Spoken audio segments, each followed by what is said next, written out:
Welcome. Thank you for joining us. My name is Sue DeCaro, and I'm here with my really good friend and colleague, Erin Taylor. And today we have the distinct pleasure of speaking with our beautiful friend, Dr. Shefali Sabari. Dr. Shefali is a clinical psychologist with a private practice. She received her doctorate in clinical psychology from Columbia University. As she was exposed to Eastern teachings at an early age, her specialty is in the integration of the Eastern philosophy and Western psychology. It is this blend of East and West that allows her to reach a global audience and establish her as one of a kind in her field of mindfulness psychology. Dr. Shefali has also written 3 incredible books: The Conscious Parent, Out of Control, and The Awakened Family. Dr. Shefali, we are thrilled that you are here with us today, and we look forward to talking with you. So welcome. Thank you. So I guess my first thought is, when did you really know that you wanted to be a psychologist? And how did you begin that process of combining both Eastern and Western philosophies? Well, I think like most young girls, I, emulated my teachers and wanted to be like my school counselor, the models around you. But my desire to serve was distinct at a young age. I was very clear that I wanted to work with children at a young age. But I also had a bifurcated interest of the arts. I was very interested in writing and painting and drama and theater. So my first job at the age of 17 or 18 was to teach theater to young children.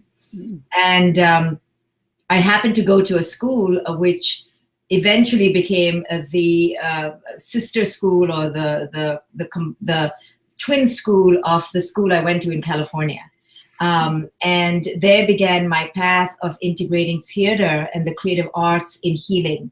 I then did a master's in drama therapy, which is theater in therapy. And that school exposed me also to the use of mindfulness. So through my desire for service, grew this desire to heal.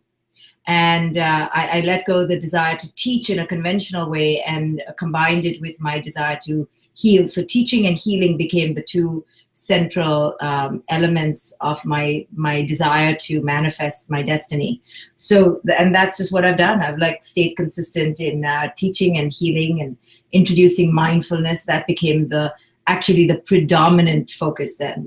How do I only focus on the application of mindfulness? So the 3 became the trifecta, healing, teaching, and the application of mindfulness.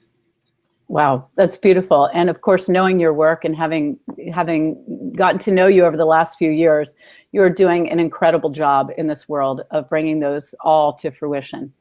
Thank you. So I'm kind of curious. I know that I believe that you started primarily with your own practice and working with individuals or families or parents or kids, whoever came to you. But I now know, because I'm a part of this, we're both a part of this global movement called conscious parenting. So I'm curious to hear from you, because we've never talked about this before. How did you manifest in your world this global movement, or did it come to you and you recognized it? How did you transition from, working with an individual, a couple, a family, a child, to just, kind of with the rise of technology, then your message is global now, and you have people all over the world learning from you and growing. Yeah. What a great question. I think it's a question that applies to a general question, which is how can we manifest? And at what level should we manifest? Should everyone manifest at a global level? No. So when I'm teaching people how to manifest their dreams and their deepest intention and desires, I always say, magnify your desire just by 10% more than what it is. Take it out of your heart just a little bit. Meaning, don't go for the grand stage or want to be like Dr. Shefali, or for me, want to be like Oprah, for Oprah, want to be like Nelson Mandela. just go a few degrees out of your comfort zone and begin manifesting at that 10-degree level. And then when you've manifested there, you go to the next one. In another way to put it is, as I teach people, is you walk from your bedroom to your living room, and then from your living room out your door to your park, to your park, to your, to the next town's park. You have to do it organically. It must come not from mind. It must come from an organic desire to keep expanding your desire to serve. So first is, it has to be organic. It has to be very, very close to your heart. It has to go not from mind, but from what is naturally coming out from you. So if you like to cook, then cook for your family, and then cook for your friends, and then try a new class, and then go travel to a new country and learn the cuisine there. You go so organically, right? What's the next step? What's the next step? What's the next step? And then the second element that I believe must underpin all manifestation, and I'm biased, is service. So how can I serve? So whenever I was expanding my manifestation, so I did it like that. Okay, so I want to serve, right? My mind always began with, I want to serve, I want to heal, I want to teach. So then I was like, okay, I want to write a book. Okay, so start writing in your journal. Then show it to your friends. Then send it to somebody who's in the literary field. Then she'll send it to somebody else. And organically, it began expanding. The act of service comes in where you are always asking yourself, who am I helping with this message? Don't bring money into the equation right away, because people mistake, bringing in the commercial aspect as success. And I always say, no, the service aspect is the route to success. And then the money just keeps supporting you. And it does. So how can we teach people to trust that first they have a message, then they must expand organically from their own message outward. Then they must do so with a heart of service, and start giving it away for free. Don't put a price tag on it. So that's exactly what I began to do. Whoever would take me in those days, the basement of a church, or the senior citizens that I was working with at my center, or the children of the clients that I was working with, let me do a free workshop for you. Wherever I could do a free workshop, I did. And I never brought money into the equation, because I said to myself, for the first 5 or 6 years, I must pound the pavement and just manifest it, embody it, without putting the constraint of a price tag, right? Just serve, just embody, become the author, become the teacher, become the... So the third aspect is embody without conditionality. Embody it. Don't put a price tag. Oh, I'll only embody it when I'm thin, or when I'm rich, or when my marriage is okay, when my kid is grown up. No, start embodying in your neighborhood park. Talk to the trees. It doesn't matter. Start doing it. And these three elements, I think, then naturally, through the law of attraction, attract opportunities to you. Now, it sounds so easy. It took me years and years and years. I mean, I went through my journal entry recently, 97, 98. I want to write. I want to serve. Am I standing in my own way? Universe, help me. I used to plead with the universe. Show me where should I look? So desperation is part of this. Confusion, getting lost, feeling lonely, but then holding on to what do you truly believe is your purpose, your destiny, not in a grand way, in a very organic way. Don't get caught up in the ego of something grand. Just start doing what comes naturally in the moment. And people, the things that confuse people is that they want the grand, they want the big stage, and then they want the money. And they haven't yet done the work. They haven't put in the effort to even deserve that or even get that, right? So, it's a process. And the universe will provide, but provided you put in the effort, and sweat a little bit. We want the end result without putting in the sweat. Mm-hmm. I think that is just absolutely profound, what you said. And I think probably the biggest point that you made, and I think maybe the part that some people struggle with the most, is that word trust.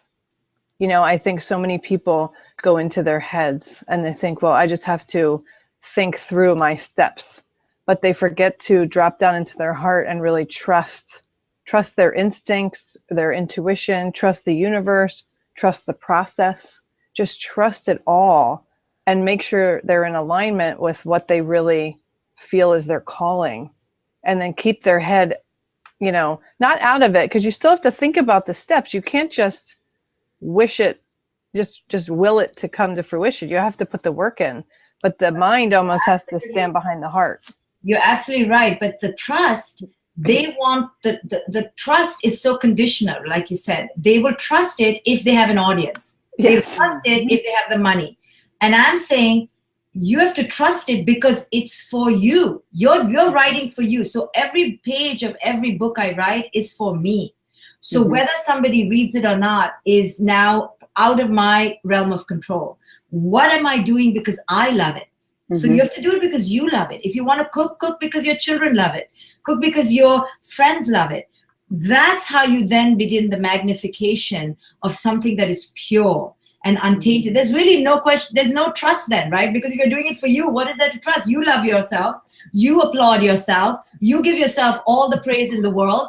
What are we trusting? See, trust is a clever and easy, pretty name for actually a deep and dark fear and conditionality, right? I tell people, what is there to trust? If you love to sing, start singing. Then the universe will send the opportunity. But don't wait for that. Start magnifying your joy for singing. And then let's see where it goes. But then you're going to have to do it for free. You're going to have to serve through your singing, right? People don't want to do that. So you're serving your passion, basically. You're just serving your passion directly back to yourself and going from the heart. There you go. And if you can keep this loop going and keep magnifying this loop, the universe has no choice but to hear you. Right? And then draw elements into that loop, and that those elements are saying, hey, I want to be part of it. Right? So that's how my destiny unfolded as I kept looping and feeding my own inner desires, right? My own inner joy. Suddenly more people wanted to be part of it. So when Erin asked, when did this global movement begin? You know, well, that I'm thinking in my head, I'm talking to 5 people, and out of which the 2 are you. Always, right? People on any given day, and I'm good and I'm happy, right? So I'm not looking for millions. I'm good with 5 because that's giving me so much joy. But people need to tap into that being the whole and complete source of joy. If you put the number on it or the price tag on it as your source of joy, then you're being fake. You're being a liar. You're not actually loving the joy of singing or healing or teaching for the sake of itself, right? And I think that is such an important piece for anybody who's listening to take away in any type of work that they're doing is, really in a way to serve themselves and their own passion, step by step, like you mentioned. So aside from, moving with your heart and people who might be doing that, what do you see as some of the challenges that you've experienced in your work and bringing this all to fruition and changing the world, bringing consciousness to life, writing 3 books, being the wonderful psychologist that you are? So what kinds of things have you seen and moved through in the challenges that you've experienced, if there are any? No, there are always challenges. The internal challenges, which can be the creator of external challenges, or maybe there are true external challenges, right? So you always never know whether your internal is causing the external or there are external obstructions. But regardless, it's how you handle the external that will ultimately determine how you tread this path. So I think the biggest challenges that anyone will face, of course, is the confrontation of their own fear, which means their ability to stand in their own light. I'll notice when I'm giving a speech and I can tell, and I watch a recording, I can tell how I was just about to step into the light in an even bigger way, and I got shy, and I can tell I could have ended a speech at a crescendo, and then I say, you know what, I'm too shy right now. I don't want the big applause, and I can see that, and I still try, have overcome that so much in my life, but I can see how other people could be so shy of that. Right? So scared to just go into the light, right? Because we've been conditioned to not take too much, especially as women. How can you take it all? What an attention grabber. Give other people a space, be egalitarian. And all these messages hold us back. Men I've seen stereotypically have a less hard time in taking the limelight. They're assertive in that. If they have to learn anything, it's about the communal space. What we have to learn is to enter the I space and grab it and take it and be unapologetic about it. So as much as I've overcome it, I can still notice myself still not going to even my highest crescendo. How many accolades do you want, Shefali? But what I do in the process and what people do in the process is for example, for that speech that I just watched a recording of, I was like, oh, if you had just gone with that ending, you would have given the biggest gift to the audience. Like, why did you stop? So now note to self, don't do that next time. But other people are robbing the universe from the gift of their talent, from the gift of their light. So that's what we do, right? We in our fear of taking the light, of standing in our worth, we actually rob the universe of that immeasurable gift. It's beautiful. Well and it's said. so true. Mm-hmm. I think that you are one of the most self-aware people I've ever known. And so I'm wondering, when you were giving that speech or any other speech, were you aware in the moment that you were holding back a little bit, or did you only become aware of it as you watched yourself on the recording? Well, both. Sometimes I'll only watch it when I come out, but if I'm honest to myself, I could have, remembered noticing all throughout, taking too much space. It's hard for a woman who takes so much space to take so much space. So I'm always trying to, not take so much space. I remember when I was a 5-6-year-old girl, the center of my father's world. Okay, now this memory just came back.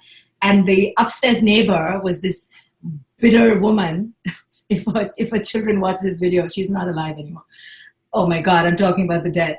So she used to always say, look at her. Look at Shefali getting all the attention. Look at her. She's her father's pet. She's the apple of her father's eye. And kind of alluding that my brother wasn't getting that same measure of attention.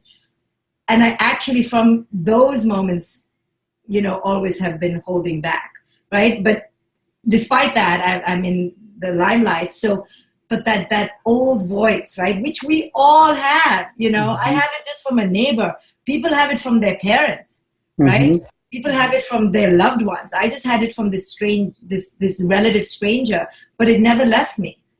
Don't take so much attention. Share the attention. Other people will feel bad. And for a woman especially, it's an obstacle that we have to overcome. Right. Sure. I just love, and I have loved watching it for so long, how your conscious parenting message applies to so many facets of life. And when I've watched you speak and teach and work with people, you absolutely model it. And I'm thinking about recently when you did a webinar and the webinar platform wouldn't work and it was jammed up, literally. And you just were so calm and technology and reached your audience a few minutes later. You just talked through how you just stayed calm and you said, well, this is the as is and I'm accepting the as is and I'm moving through it. And I think it's just so beautiful how your teachings, number one, apply to so many different realms, like every realm of human behavior and human connection. And then that you embody it so much that you teach people even when you're just being you. I think that's really cool. Well, let me tell you the teaching behind it. I could just act like it's a compliment and go, oh, thank you so much. But there's a real teaching behind it, a reason why I do that, right? I'm only motivated to be calm and compassionate if there's a true spiritual reason. Why would I just be calm or compassionate? So the understanding that I want people to get from that is that our energy and how we expend our energy is a pivotal aspect of how we manifest. Okay? So if we want to manifest abundance and joy in our life, we better learn very quickly and efficiently how to understand our energy, what is energy, and then how to harness it. Any waste of energy in stress, conflict, anger, victimhood, guilt, shame, low self-worth, procrastination, dependency is actually going to resist the universe and our partnership. It's going to halt the partnership toward manifestation. So when something, for example, goes wrong, I'm very aware now through training, through mental training, that how I expend my energy in this moment is pivotal toward the next manifestation. So there's always a choice, right? For children, I say it's to control or to connect. It's actually the same in this situation. Something goes wrong, I can choose to fight for control, like get angry, throw a tantrum, feel stressed out, blame someone, or I can choose to connect, quote unquote, enter courage, enter authenticity, enter transformation, enter poetry, enter flow. Correct? It's always an aspect of this choice. So I know now better to not enter this, to not enter the control, to not enter the conflict, because it will desist and halt my own ability to manifest. Why would I do that? It serves no purpose. So as I teach people that this choice is a choice that is completely self-sabotaging, don't do it. Go for this. Yes, you have to train your mind. Yes, you have to be aware in the moment. Yes, you have to be completely present as it's happening. But then when you do this, you open the flow, right? And you just keep manifesting. Now, the only tool to be able to be aware in the moment is mindfulness, is to practice meditation, to be so aware in the moment as it's happening that you see the choice rising, you see yourself wanting to go into the ego, and you pull yourself into the other way. As you develop this muscle, which is my only real goal in life, is to help people develop this muscle, exactly this muscle, then their power to manifest and walk toward light becomes so seamless and organic and joyfully, plainly in sight. Mm-hmm. And I think that is beautiful. And I think seeing you model that, all that you teach parents and individuals, seeing you model that in the moment when you're speaking with them is a huge lesson for people to take in and to understand. As you are teaching them, you're also showing them from your own experience and your own energy that you're bringing from, a little snafu, we'll call it. So I think that's beautiful. And I guess one of my thoughts is people who just learn about you. So new parents, that are joining the conscious movement, let's say, who aren't really on board 100% yet, and may feel, as you've used these words, that, this is all maybe permissive and, too permissive and a bit wishy-washy. How do you find that you shift their thought process, or what do you think that takes to help them to move through that step or that thought when they first learn about you and they're excited but concerned that it might be too wishy-washy to bring home and practice in their own household? Right. I'm thrilled if they're excited but concerned. The ones that are hard are the ones who are not even excited, right? Who've been dragged by their wives, typically women, who have told me to my face, I walked in thinking this was total crap. And after, it takes a good 3-4 days to wear down their defenses. But I get a lot of parents who are not at all excited, who are on board because, they have to be for the sake of their partnership with their spouse. And those people who are so resistant, who are so steeped in the archaic ways, they are extremely hard to deal with. And sometimes I gracefully give myself permission to not change them. Right? You cannot change people who are deeply mired. Mm-hmm. Ones who are excited but concerned, my goodness, they're like heaven on earth for me. I'm like, a little bit of excitement and I'm thrilled. They are easy because they are slightly aware that what they're doing is not working. Mm-hmm. Right? So the other day, someone said to me that their partner was crying because the child told the partner that they are a bad parent. I was like, they're crying? Fabulous, we're in. Right? We're in now because we have now broken that cage, that wall, that tower of defense that tells them that they are right and their way is right. So now we have an opening. Now, how do you work with it? Well, it's a process. It's a process of showing them continually that disconnection never works. It feels terrible to the self, to the parental self. It feels even worse to the child self. And showing them other ways and telling them to take a leap of faith, try out a new way. And when they see that the new way actually created peace and joy and connection, that's how you begin to build attraction. Mm-hmm. It's beautiful. Wow.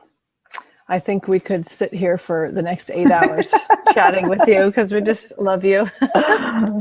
But I know that you do have something new coming up that I know you wanted to share. So if you could share with our audience where they can connect with you or learn more about you, and also what this new exciting endeavor is that they can join, please do. Yes. So, you know, many of you, both of you have taken my courses, and I've typically done courses that are 4 weeks long. But as the movement is building and people's consciousness is rising, I have noticed that now I can lead them towards a true and deep awakening, which is more than 4 weeks long. I think that people have become daring enough now to enter a year-long process with me. So a year sounds a lot, but a year in the cosmic span is, minute, and a year even in our own lifespan is minute. So I'm going to now challenge parents to take a year out with me, which is really 1 hour a week with me, to do these teachings week by week by week, 50 weeks of the year, and maybe not all 52, but 50 weeks of the year, and commit to their internal transformation, which will then immediately result in the external, of course. And so this is what I'm going to offer, a year-long course. It's called A Year of the Awakened Heart, a journey into courage, liberation, and freedom. And this course will allow them to work with me week by week, be part of a Facebook community where we support each other. And I'm also, in addition, going to offer a weekly meditation, live meditation with me, where I commit to be meditating with you, say Monday night, every Monday night, and you can join in either live or hear the recording, and to build in that meditation practice as a community globally. If it becomes global, it doesn't matter if it doesn't, and to exponentially improve our ability to enter stillness. Exciting. And where can people sign up for this, or is it not yet? Is there not a sign up link yet? No, it's by the time that we show this interview, it's all ready to go and to be signed up on my website at drshefali.com. Excellent. Very exciting. I am looking forward to it, and I know you are too, Sue. Absolutely. Would miss it. That's right. So before I ask you the final question today, I wanted to take a moment for us to acknowledge you. You know that we are probably two of your biggest fans. We just adore you. And the work that you're doing in the world has changed our parenting in our own families. And it has changed our work to allow us to help change other families and other parents. And your message is so pure and so powerful, and so it just boils it right down to the essence of it all. And we are just so grateful to know you, to be blessed by your work, and that you have that courage to show up every day and push through your fears and step into your light and allow it to shine, because it is bright.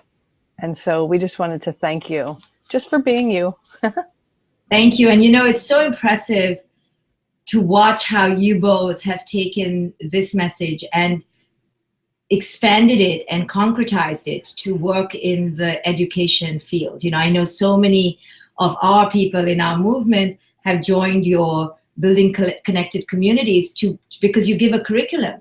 Everyone wants to do the work, but everyone's scared to do the work. So what you've done so brilliantly is you give people who want to make a difference in the education system a very concrete plan and a curriculum, and you say, here, take it into your school system, talk to your principal and tell them you have it ready. You'll even do it for free for the first time. And here, go with this plan. Start with this plan and then be inspired to change it later. But you give people that map to walk into the school with confidence and to already become a community change agent. So you're allowing people who want to make a difference but don't know how. You're saying, here, think about it later. Just do this plan right now. And I think that that's genius. And that's why you're seeing so many people sign up with you. Thank you. Thank you. So the last question that I have, and I'm really interested to hear your answer, knowing you as well as we both do. Given that we are building connected communities, we would like to ask you, what has been the value of connection in your personal and professional life? It's everything, everything. If I'm not connected to it, them, her, him, I won't do something. So, Erin knows, Erin has introduced me to people sometimes or projects, and I tell Erin, not feeling it. This doesn't mean that it's not good enough. It's just not for me. So everything I do, the mandate and the standard I've set for myself, and it is conditional, is that it has to absolutely, completely resonate within the context of my life and my consciousness. Maybe it's the best thing for me, but it doesn't resonate for my level of consciousness right now. It has to fully work for me to the point that I'm marrying it, right? Mm-hmm. Quote unquote, marrying it. I will sleep with it. I will live with it. I will eat with it.